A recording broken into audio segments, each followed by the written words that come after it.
اسامہ رضی صاحب، حکومت یہ کہتی ہے، عطا تارڑ صاحب ہمارے اسی پروگرام میں تھے، وہ کہتے ہیں کہ آپ لوگوں نے معاہدے کی خلاف ورزی کی ہے.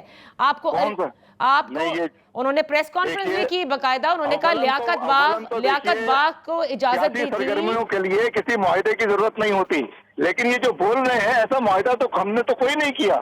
انہوں نے ہم سے یہ ریکویسٹ کی تھی کہ آپ 12 تاریخ کو محرم کی وجہ سے اپنے دھرنے کو مؤخر کر دیں، اور پھر انہوں نے وہاں پہ جا کے کئی جگہوں کے اوپر ہمارے ساتھ وزٹ کیا ہے، I-8 پہ F9 پارک میں، اور اس کے بعد یہ ایک دم سے یہ جسے کہتے ہیں کہ قلابازی کھا گئے. اور یہ اتنے جھوٹے لوگ ہیں، مکاری کے کوئی حد ہوتی ہے. آپ بتائیے کون سا معاہدہ ہوا ہے، آپ سامنے لائیں اس کو. نہیں، وہ کہتے ہیں کہ ہم آپ کو سیکیورٹی بھی دیں گے، آپ کو جلسے کی جگہ بھی دیں گے، لیکن ڈی چوک کے اوپر اسلام آباد میں بالکل اجازت نہیں ہے. کیوں بھائی، کیا ہے ڈی چوک؟ برہمنوں کی جگہ ہے، مقدس وادی ہے.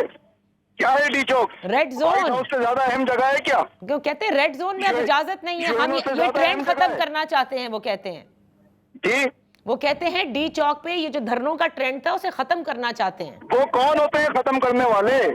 اچھا، تو یہ ملک اس ملک کے عوام کا ہے بھائی. آپ کون ہیں ختم کرنے والے؟ کس نے آپ کو رائٹ دیا ہے؟ تو مجھے یہ بتائیں اسامہ رضی صاحب، اس کا صاف مطلب یہ ہے کہ آپ لوگ مذاکرات نہیں کریں گے حکومت کے ساتھ؟ نہیں، ہرگز، بالکل میں یہ نہیں کہہ رہا. میں کہہ رہا ہوں کہ ہم تو، اگر آپ مذاکرات کریں، آپ بیٹھیں اور بات کریں، لیکن بات یہ ہے، دیکھیے چیزوں کو سمجھنے میں غلطی نہیں کرنی چاہیے.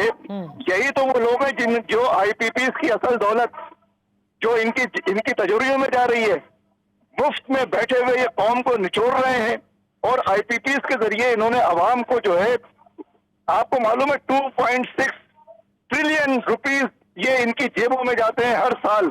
یہ 50% سے بھی کم بجلی پیدا کرتے ہیں. انہوں نے اتنے زیادہ بلوں میں جو ہے وہ اضافہ کیا ہے کہ جو بھی انہوں نے ڈیفیسٹ آ رہا ہے اس سارے ڈیفیسٹ کا رخ عوام کی طرف کیا ہے.